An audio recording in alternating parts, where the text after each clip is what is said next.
يا اخي ده انا كرهتك وكرهت افلامك وكرهت مسلسلاتك اللي قال ايه كانت بتعلمنا الادب، بابا ونيس والبرامج التعليميه وازاي نحترم بعض. كل ده شو؟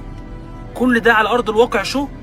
فيها ايه يعني؟ السواق بتاعك راح دخل الحمام وانت رحت عند العربيه ما لقيتش السواق بتاعك مستنيك في العربيه. ايه اللي فيها انك انت تكلمه وتهينه وتمشي وتسيبه يجري وراك زي لا مؤاخذه؟ يعني مش عايز اقول ايه يا اخي ده.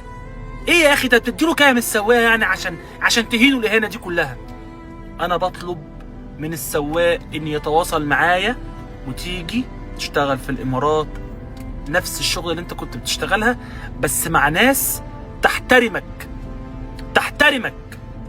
كل المواطنين الاماراتيين اغلبيتهم عندهم سواقين وعندهم دلواليه، والله العظيم بيعاملوهم معامله محترمه، والله لبس واوضه واكل وشرب وفلوس وكل حاجه، كل حاجه بيحسسوه ان هو من ولاد البيت، ان هو من اهاليهم.